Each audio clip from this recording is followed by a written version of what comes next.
영국의 훌륭한 정치가인 크로멜 장군의 이야기입니다.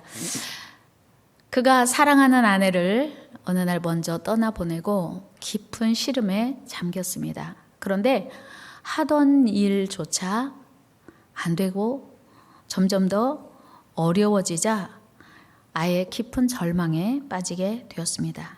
그러던 어느 날 그는 위안을 얻고자 성경을 펼쳐 들었습니다. 내가 이렇게 살면 안 되지. 성경을 폈어요. 그리고 빌립보서 4장을 읽어가기 시작하는데 갑자기 빌립보서 4장 11절 12절을 읽는 순간 눈이 번쩍 뜨였어요. 우리도 같이 한번 읽어보겠습니다. 내가 궁핍함으로 말하는 것이 아니라 어떤 형편에든지 나는 자족하기를 배웠노니 나는 비천에 처할 줄도 알고 풍부에 처할 줄도 알아. 모든 일 곧 배부름과 배고픔과 풍부와 궁핍에도 처할 줄 아는 일체의 비결을 배웠노라. 이게 무슨 말이야? 우리가 배부르면 기쁘고 배고프면 어려운데 사도 바울의 고백은 풍부와 궁핍의 일체의 비결을 배웠다고? 갑자기 눈이 확 열리면서 갑자기 정신이 번쩍 난 거예요. 그리고 이어지는 다음 말씀을 또 읽었습니다. 우리도 같이 한번 읽어봅니다. 내게 능력 주시는 자 안에서 내가 모든 것을 할 수 있느니라. 이 말씀을 읽자 사도 바울 같은 마음이, 사도 바울 같은 능력이, 사도 바울 같은 믿음이 내게 있으면 얼마나 좋을까 하던 마음이 내게 능력 주시는 자 안에서 내가 모든 것을 할 수 있느니라 이 말씀을 읽는 순간 갑자기 생각이 확 바뀌었어요. 사도 바울의 하나님이 나의 하나님이고 사도 바울의 예수님이 나의 예수님이다. 이제부터 사도 바울이 내게 능력 주시는 자 안에서 내가 모든 것을 할 수 있느니라 했는데 나도 할 수 있어. 나도 할 수 있어. 사도 바울의 그리스도는 나의 그리스도야. 나도 그리스도 안에서 얼마든지 무엇이든 잘할 수 있어 라고 벌떡 자리에서 일어나서 소리쳤어요. 그때부터 그는 용기 100배에서 영국의 대혁명을 일으키는 위대한 인물이 되었습니다. 그렇습니다. 인간은 환경의 지배를 받는 연약한 존재예요. 그래서 조금만 어려운 일이 있으면 위축되고 낙심되고 절망됩니다. 그래서 환경 따라서 마음이 복잡해지고 어려워지고 낙심하고 고통스러워해요. 그리고 좋은 환경이 있으면 마음이 기쁘고 평안하고 행복해집니다. 그런데 우리 그리스도인들은 어렵고 힘든 때일수록 하나님을 통하여 위로와 평안 또 힘과 능력을 얻을 수 있습니다. 왜요? 하나님이 위로자이시기 때문이에요. 하나님이 치료자이시기 때문이에요. 하나님은 전능하시기 때문이에요. 그 하나님의 은혜와 사랑과 능력이 여러분들에게 임하기를 축복합니다. 오늘 본문에서 요셉과 약혼한 처녀 마리아는 천사 가브리엘의 방문을 받고 수태고지를 듣습니다. 은혜를 받은 자여 평안할지어다 주께서 너와 함께 계시도다. 마리아는 뜻밖의 천사의 방문을 받고 당황해요. 그런데 더 놀라운 것은 가브리엘 천사의 전한 이야기였어요. 무서워하지 마라. 네가 하나님의 은혜를 입었느니라. 보라 네가 잉태하여 아들을 낳으리니 그 이름을 예수라 하라. 은혜를 받았다고 하는 것까지는 좋았는데 아직 결혼하지 않은 처녀 마리아에게 아들을 낳으리니 이름을 예수라 하라? 이게 무슨 얘기예요? 여러분 지금 천사가 마리아에게 은혜를 받은 자요 라고 하는 그 은혜, 그리스말로 카리스인데요, 하나님께서 사람에게 좋은 것을 선물한다 그런 뜻이에요. 그러면 하나님께서 사람에게 좋은 것을 선물한다면 마리아에게 좋은 선물은 아기가 아니에요. 사실 약혼했다고 하는 것은 아직 결혼하지 않았어요. 그 당시 약혼한 사이는 한 1년여간의 시간을 두면서 서로 결혼을 준비하고 동침하지 않는 그런 시간을 보내고 있는 거예요. 그런데 자기는 남자와 성적 관계를 가진 적이 없는데 임신했다고 하는 거예요. 얼마나 당황스럽겠어요. 얼마나 놀라겠어요. 이거는 은혜가 아니고 저주죠. 기쁨이 아니고 슬픔인 거예요. 여러분 사실 천사가 처음에 마리아에게 은혜를 받은 자요 라고 말했을 때 얼마나 기뻤겠어요? 얼마나 행복했겠어요? 야, 하나님께서 나에게 좋은 선물을 주시려나 보다. 그런데 아들을 낳으리니 이름을 예수라 하라? 이건 정말 청천벽력과 같은 고통스러운 일이었죠. 물론 마리아가 온 세상을 구원할 메시아 예수 그리스도의 어머니가 된다고 하는 거 그야말로 기쁨이요 은혜와 영광스러운 일입니다. 여인으로서 메시아이신 예수 그리스도를 잉태하고 출산하는 일 생각만 해도 즐겁고 행복한 일이죠. 그런데 지금 결혼한 여인이 아니고 지금 결혼할 사람까지 정해져 있는 상태에서 예수 그리스도를 잉태한다고 하는 건 이건 정말 기쁜 일이 아니에요. 은혜 받은 게 아니에요. 이건 정말 엄청나게 슬픈 일이고 고통스럽고 이제 괴로운 일입니다.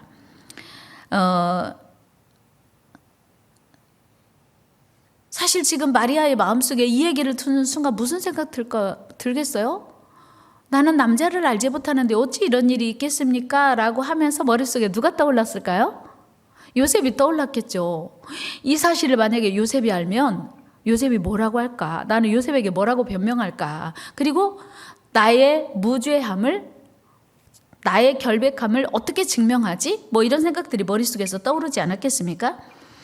또한 당시 율법에 의하면 결혼하지 않은 처녀가 임신하여 아이를 낳는다고 하는 것은 간음죄에 해당하는 중죄예요. 그래서 사형에 처해질 상황입니다. 이런 상황에서 마리아가 천사가 전해준 그 말씀을 그대로 인정하고 수용하면서 기뻐할 수만은 없는 상황인 거예요. 또한 이런 마리아의 입장에서 이 모든 일을 은혜라고 말할 수는 없었던 겁니다. 여러분, 흔히 우리가 은혜 받았다 그러면 뭔가 좋은 일이 있거나 병들었다가 건강해지거나 또는 뭐 물질적으로 어려웠다가 물질적인 어떤 문제가 해결이 됐거나 아니면 세상의 권세나 명예를 얻으면 그게 은혜 받은 거라고 우리가 이해할 수 있습니다.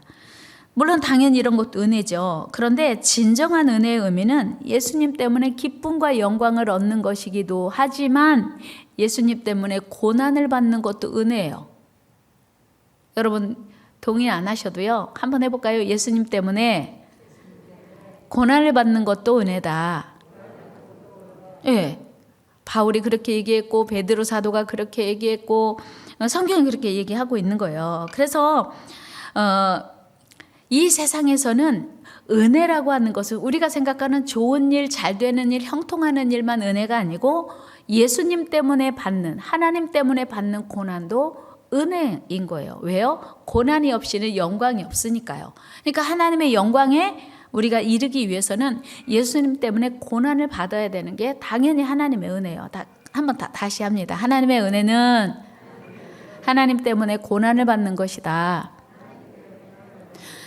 하나님 때문에 고난받는 게 은혜라고 하는 것을 베드로 사도도 이야기해요. 베드로전서 4장 13절 말씀 한번 같이 읽으시자. 오히려 너희가 그리스도의 고난에 참여하는 것으로 즐거워하라. 이는 그의 영광을 나타내실 때에 너희로 즐거워하고 기뻐하게 하려 함이라. 아멘. 무슨 얘기냐면 예수님 때문에 고난을 많이 받은 사람이 우리가 이 앞에 주님 앞에 섰을 때 영광을 많이 받고 기뻐할 일이 많다고 하는 거예요. 그래서 우리 예수님 때문에 고난을 많이 받아야 돼요.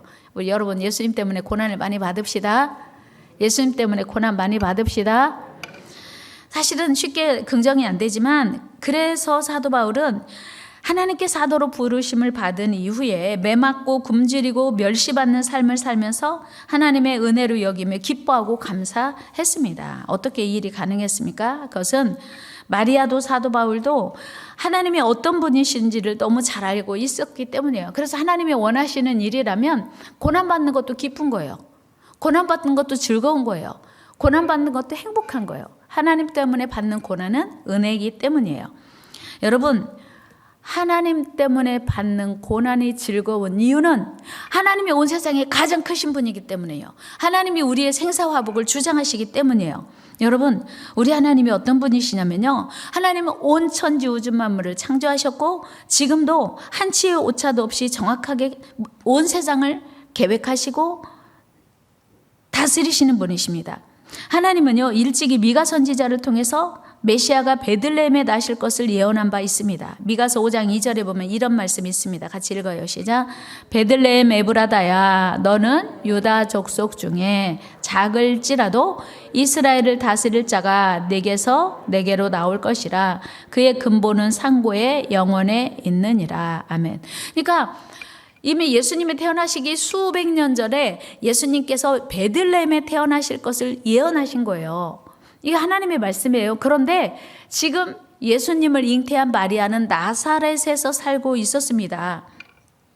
그런데 결국은 예수님이 베들레헴에 나시도록 하나님이 일하시고 역사하셨다고 하는 거예요. 왜요? 어떻게 이게 가능해요? 하나님은 온 세상을 다스리시는 분이기 때문이에요. 우리 잠언 8장 15절 말씀 읽어요. 시작. 나로 말미암아 왕들이 치리하며 방백들이 공의를 세우며. 왕들이 자기의 길을 가는 것 같아도, 자기가 스스로 나라를 다스리는 것 같아도 사실은 하나님으로 말미암아 나라를 다스리고 세워간다고 하는 거예요. 그래서 비록 이방 세계의 왕들이라 할지라도 그들을 신복처럼 부려서 당신의 위대한 역사를 이루시는 분입니다. 우리 누가복음 2장 1절에서 3절을 보면요, 로마 황제 아구스도가 호정령을 내린 사실에 대해서 이야기해요. 한번 읽어볼까요? 그때 가이사 아구스도가 영을 내려 천하로 다 호적하라 하였으니 이 호적은 구레뇨가 수리아 총독 되었을 때 처음 한 것이라. 자, 지금 예수님의 어머니와 아버지가 나사렛에서 살고 계셨어요. 그런데 왜 베들레헴에서 태어나신다고 예언이 됐고 어떻게 베들레헴까지 가서 아기를 낳게 되었을까? 이게 아구스도가 호적하라고 명령을 했기 때문이에요. 여기서 아구스도는 로마의 초대 황제로 본래 이름은 가이우스 옥타비우스입니다. 그는 탁월한 황제로 로마의 그 재임 기간 동안 가장 로마가 흥왕했고요. 그리고 로마의 영토가 페르시아에서부터 영국까지 확장됐어요. 그래서 로마가 온 지상의 제국이라고 불리울 만큼 탁월한 황제였습니다. 그래서 옥타비우스 황제에게 로마 원로원은 아우구스투스, 즉 위대하고 고귀하고 지극히 숭배하는 자라고 하는 칭호를 붙였어요. 원래 이름은 가이우스 옥타비우스인데 아구스도라고 하는 영광스러운 별명을 이제 받게 된 거예요. 그 별명이 오늘 성경에 써 있는 거예요. 그가 수리아 총독 관할에 있는 유대 백성들에게 호적을 명령한 겁니다. 그 이유는 인구 조사를 확실하게 해야 세금을 잘 거둘 수 있고 식민 지역의 질서를 확립할 수 있기 때문이었어요. 그래서 당연히 로마의 식민지 중에 하나였던 유대 백성들도 그 명령을 따라야 했지요. 당연히 요셉과 마리아도 호적이 있는 고향 베들레헴으로 가야 했습니다. 베들레헴은 유다 지역의 본산이었기 때문이에요. 결국 이런 아구스도의 호적 명령으로 인해서 우리 예수님은 미가 선지자의 예언대로 베들레헴에서 탄생할 수 있었습니다. 결국 아구스도는 미가 선지자의 예언대로, 아니 우리 하나님의 계획대로 아기 예수님을 베들레헴에서 탄생하시도록 하는데 쓰임 받았을 뿐이에요.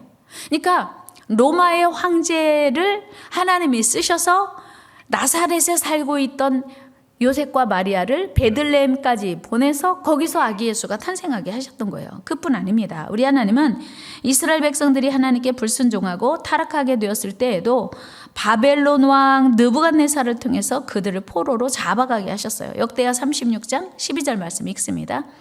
그의 하나님 여호와 보시기에 악을 행하고 선지자 예레미야가 여호와의 말씀으로 일러도 그 앞에서 겸손하지 아니하였으며, 이스라엘 백성들이 선지자의 말을 안 듣는 거예요. 하나님 앞에 겸손하지도 않아요. 16절 17절도 말씀 읽어요. 시작. 그 백성이 하나님의 사신들을 비웃고 그의 말씀을 멸시하며 그의 선지자를 욕하여 여호와의 진노를 그의 백성에게 미치게 하여 회복할 수 없게 하였으므로 하나님이 갈대아 왕의 손에 그들을 다 넘기심에 그가 와서 그들의 성전에서 칼로 청년들을 죽이며 청년 남녀와 노인과 병약한 사람을 긍휼히 여기지 아니하였으며. 아멘. 자, 우리가 생각할 때 바벨론으로 그 느부갓네살에 의해서 다니엘과 그 친구 사드락과 메삭과 아벳느고와 그 외에 많은 왕족들이, 귀족들이 바벨론으로 포로로 잡혀간 줄로 우리는 이해하고 있지요. 그런데 예레미야서 보니까 하나님께서 이스라엘 백성들의 불순종 때문에 바벨론을 일시적으로 강하게 하셔서 바벨론 왕 느부갓네살로 하여금 남유다를 괴롭히게 포로로 만들 수 있도록 하나님이 하셨다고 하는 거예요. 여기서 분명히 확인할 수 있는 것은 하나님이 갈대 왕의 손에 그들을 다 넘기셨다 이렇게 말씀하고 있어요. 그러니까 하나님이 바벨론 포로 계획을 하셨다는 거예요. 바벨론이 대단해서가 아니라 느부갓네살이 대단해서가 아니라 온 우주 역사를 주관하시는 하나님이 친히 바벨론 왕에게 불순종한 이스라엘 백성들을 넘기셨다고 하는 거예요. 그리고 우리 하나님은 이스라엘 백성들을 70년 동안 바벨론에서 포로로 살게 하셨습니다. 우리 예레미야 25장 11절 말씀 읽어요. 시작. 그 모든 땅이 폐허가 되며 놀랄 일이 될 것이며 이 민족들은 70년 동안 바벨론의 왕을 섬기리라. 이게 하나님의 계획이에요. 그래서 예레미야 선지자를 통해서 이스라엘 백성들이 이미 듣게 하셨어요. 여러분, 여기서 바벨론 포로 기간이 70년이 될 것을 하나님이 정하신 것임을 우리는 알게 돼요. 또 8절 9절도 말씀 한번 같이 읽어요. 시작. 그러므로 만군의 여호와께서 이와 같이 말씀하시니라. 너희가 내 말을 듣지 아니하였느니라. 보라, 내가 북쪽 모든 종족과 내 종 바벨론의 왕 느부갓네살을 불러다가 이 땅과 그 주민과 사방 모든 나라를 쳐서 진멸하여 그들을 놀램과 비웃음거리가 되게 하며 땅으로 영원한 폐허가 되게 할 것이라 여호와의 말씀이니라. 아멘. 그러니까 바벨론 포로 70년은 하나님의 작품이었고요. 이유는 이스라엘 백성들이 불순종하고 하나님을 멀리하고 외면했기 때문에 하나님께서 계획하신 일이었다는 거예요. 그리고 70년이 다 지나고 나니 하나님이 정하신 70년이 지나고 나니까 이제 다시 하나님께서 회개한 이스라엘 백성들을 불쌍히 여기셔서 페르시아 왕 고레스의 마음을 움직이셔서 이제 이스라엘 백성들을 포로 귀환하게 하시고 성전을 다시 짓게 하신 거예요. 우리 에스라 1장 말씀 읽어요. 시작. 바사왕 고레스 원년에 누가? 여호와께서. 그러니까 이방왕 바사왕 고레스 원년, 고레스가 즉위한 첫 번째 해에 여호와께서 누구의 입을 통해서?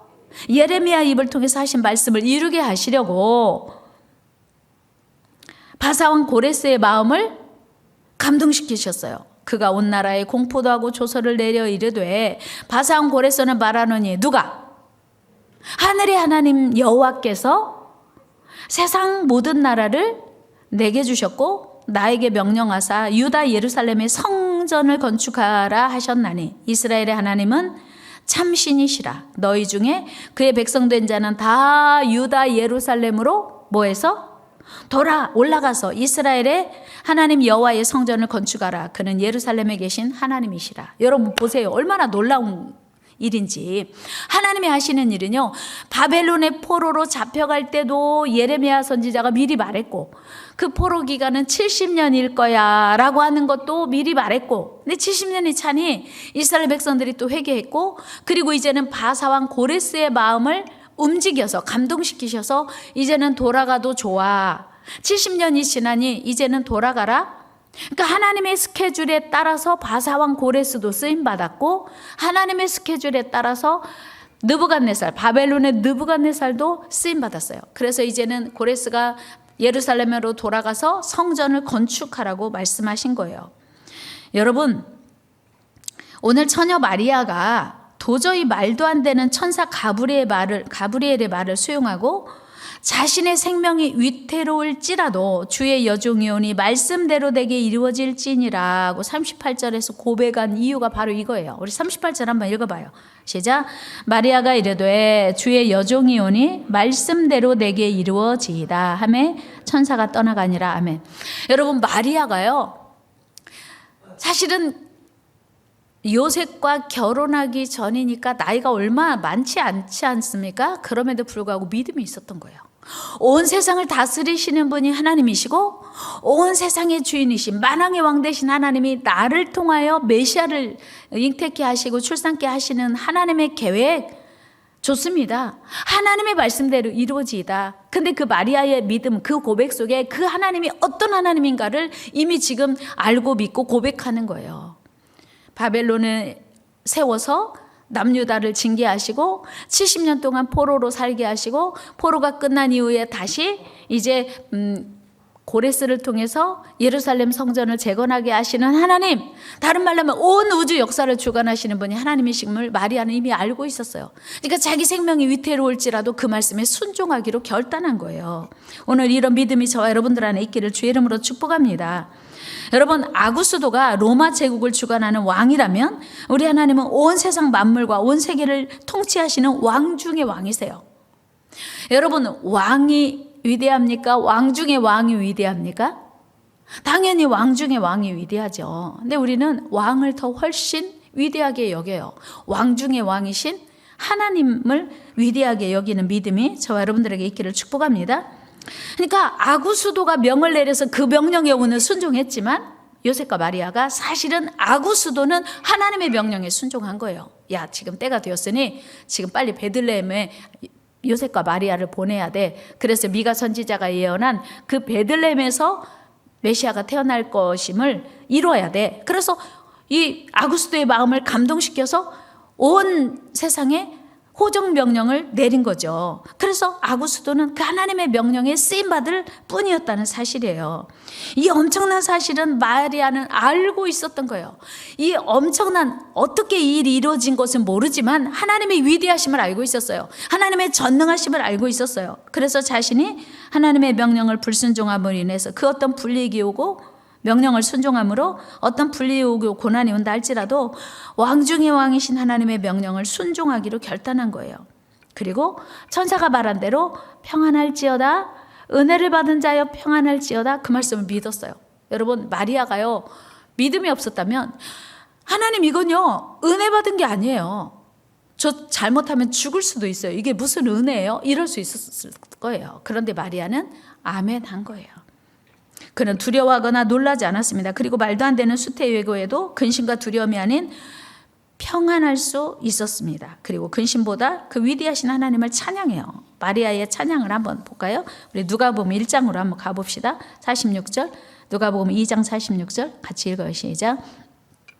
사흘 후에 성전에서 만난즉 그가 선생들 중에 앉으사 그들에게 듣기도 하시며 묻기도 하시니 듣는 자가 다 지혜와 대답을 놀랍게 여기더라. 누가복음 1장인데 죄송해요. 마리아가요 천사의 방문을 받은 이후에 하나님을 찬양해요. 지극히 높으신 하나님을 찬양합니다. 이게 마리아가 보통 믿음의 사람이 아닌 거예요. 하나님은요 사람을 아세요. 우리를 아세요. 누가 내 말에 순종할 것인지, 말도 안 되는 이 고난을 감수해야 할 것을 하나님이 이미 아신 거예요. 그래서 믿음의 사람에게 사명을 주시는 거예요. 하나님은요 아무나 쓰시지 않습니다. 하나님은 믿음 있는 자를 쓰세요. 여러분, 믿음이 있어서 하나님께 쓰임받게 되기를 축복합니다. 한번 해볼까요? 하나님은 아무나 쓰시지 않고 믿음 있는 자를 쓰신다. 하나님께 쓰임받는 믿음 있는 자가 됩시다. 아멘. 자, 사랑하는 여러분, 주님 오심을 기다리는 이 대림절에 여러분은 하나님께 어떤 은혜를 입기 원하십니까? 어떤 은혜를 입으셨습니까? 여러분, 지금 어떤 말씀을 붙들고 있습니까?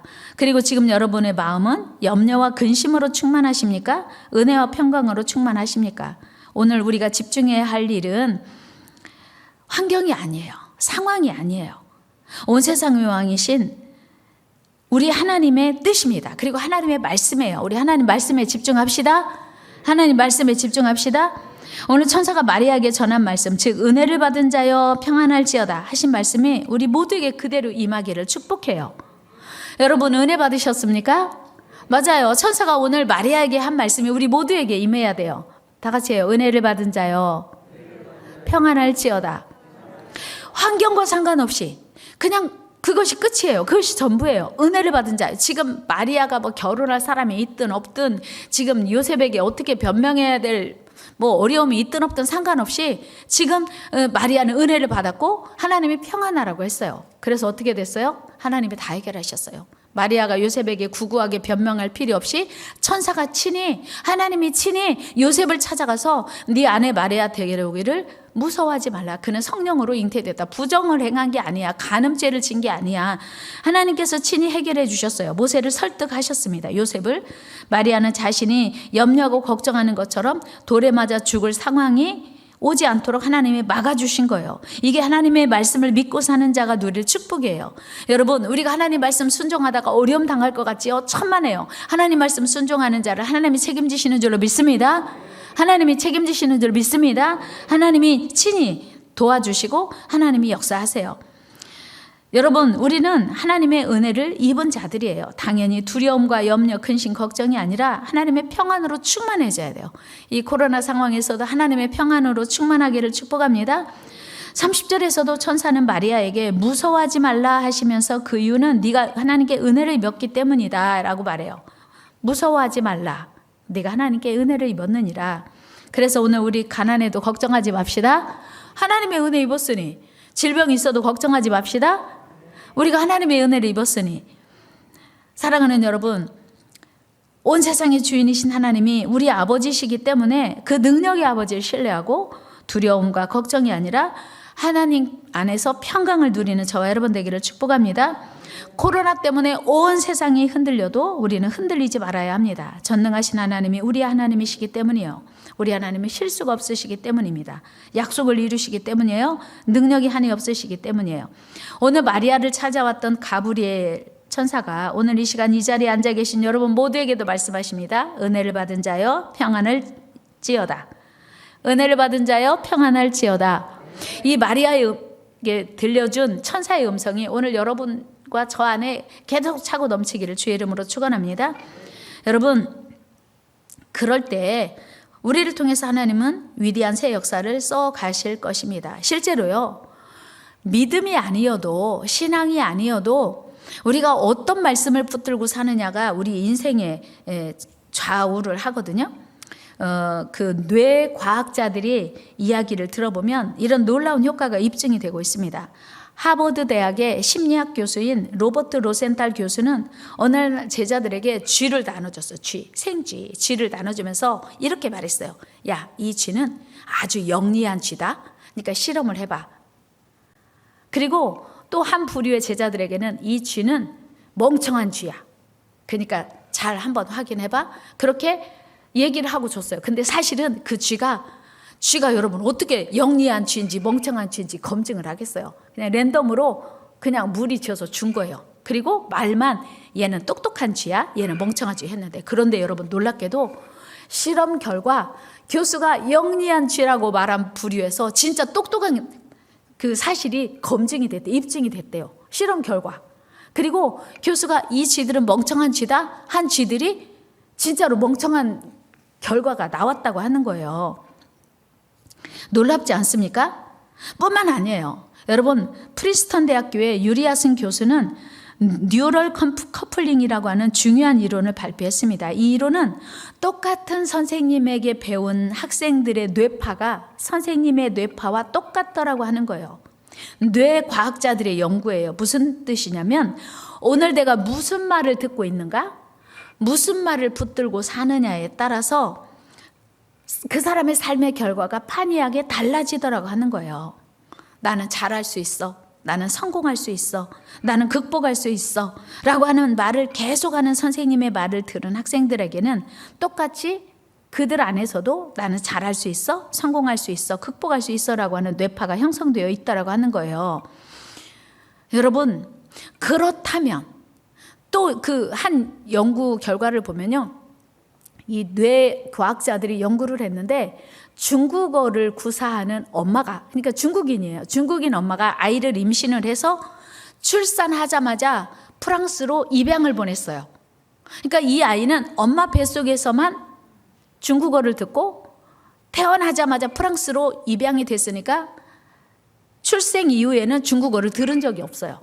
그런데 이 아이의 뇌파와 태어났을 때부터 지금 살아가는 동안 중국어와 프랑스어를 똑같이 구사하는 엄마에게서 자란 아이의 뇌파를 검사를 했더니 어떻게 되었을까요?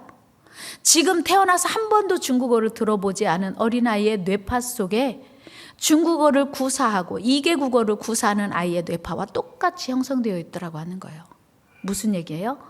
뱃속에서 있는 동안 들었던 이야기가, 음성이, 지식이, 내용이, 말이 그 아이의 뇌파 속에 각인되어 있더라고 하는 거예요. 그러니까 우리는 엄마 뱃속에서부터 살아가는 동안 어떤 말을 듣고 사는가가 너무 중요해요.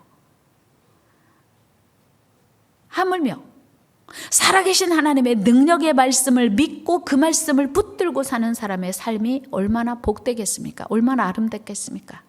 오늘 여러분, 우리가 코로나 상황에서 너무 힘들고 어렵지만 오늘 크루멜 장군이 붙들었던 말씀, 내게 능력 주시는 자 안에서 내가 모든 것을 할 수 있다고 하는 이 한 말씀이 크루멜 장군을, 영국을 변화시키는 위대한 정치가가 되었다고 한다면, 마리아가 말도 안 되는 천사의 수태 예고를 듣고 은혜를 받은 자여 평안할지어다 라고 했다면, 오늘 저와 여러분들은 이제 환경과 상관없이 하나님의 말씀을 붙들어야 돼요. 그리고 그 하나님의 말씀을 붙들고 사는 자의 삶을 살아내야 돼요. 그래서 전능하신 하나님의 자녀답게, 위대하신 하나님의 자녀답게 어떤 상황에서도 평안하고 하나님의 크신 은혜를 누리는 저와 여러분 되기를 주의 이름으로 축복합니다. 나는 항상 이런 믿음을 가지고 살아야 돼요. 저와 여러분들은 나는 하나님의 은혜를 받은 자요, 나는 복 받은 사람이다, 이런 기대를 가지고 사는 게 중요해요. 살아계신 하나님이 우리 아버지가 되심을 여러분 믿으십니까? 우리가 믿는 하나님이 온 세상의 주인이심을 믿으십니까? 그 하나님이 우리를 사랑하시고 인도하심을 믿으십니까? 당연히 우리는 그래서 은혜 받은 자입니다. 여러분, 은혜 받은 자입니까? 여러분, 평안하십니까? 이 은혜가 임하기를 축복합니다. 여러분, 마리아가 받았던 은혜를 받은 자여 평안할지어다, 이 말씀은 이 코로나 상황을 살아가는 우리 모두에게도 여전히 유효하다고 하는 사실이에요. 우리가 살아가는 동안 만나는 여러 가지 힘들고 어려운 상황 속에서도 하나님 안에 있는 우리는 마침내 이기고 반드시 승리할 줄 믿습니다. 여러분, 그렇다면 우리는 상황은 어떠하든지 환경은 어떠하든지 평안을 누리고 기뻐해야 돼요. 우리를 사랑하시는 우리 아버지 하나님께서 우리의 믿음대로 책임지시고 일하시고 역사하실 것이기 때문입니다. 또한 우리의 믿음대로 상황을 바꾸실 것이기 때문입니다. 그러므로 오늘 어려운 환경 때문에 두려워하거나 놀라지 말고 하나님의 약속 안에서 참 평안을 누리며 기뻐하시기를 바랍니다. 크루멜 장군의 인생을 바꾸신 하나님, 마리아의 인생을 축복하신 하나님께서 오늘 우리 인생을 축복하실 것을 기대하며 은혜를 받은 여러분 평안하기를 축복합니다.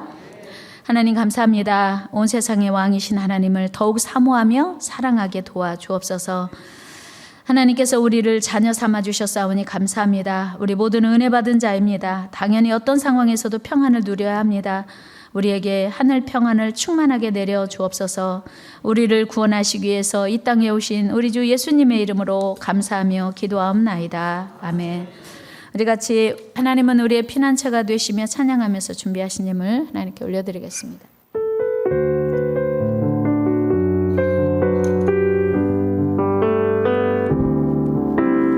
과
여러분, 하나님께서 오늘 마리아에게 하신 말씀, 은혜를 받은 자여 평안할지어다 하신 말씀이 여러분들의 말씀 되기를 축복해요.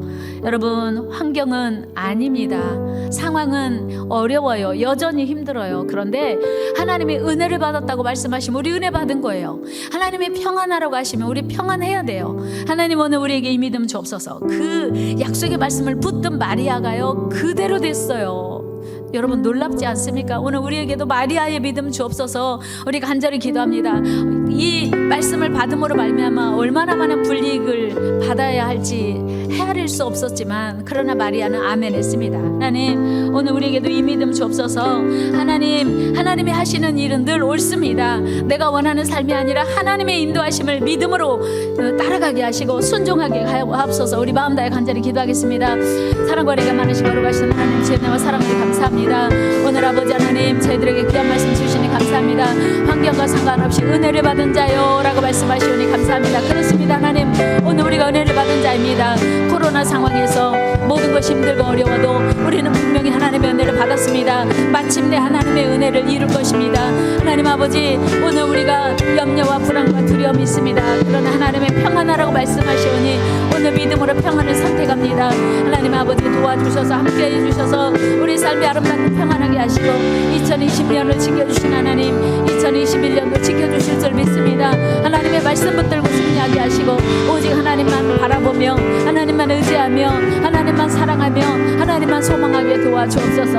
아버지 하나님 우리 모두를 축복하여 주옵소서. 책임져 주옵소서. 은혜 베풀어 주옵소서. 우리 한번 다시 찬양합니다. 이 눈에 아무 증거 안 배워도 하나님의 그 약속의 말씀을 붙들고 간다고 하는 건요 신앙생활 한다고 하는 것은요 보고 가는 게 아니에요. 믿고 가는 거예요. 신앙생활은 보고 가는 게 아니고 믿고 가는 거예요. 우리에게 그 믿음 달라고 우리 찬양 올려드리겠습니다. 박수 치면서 찬양합니다.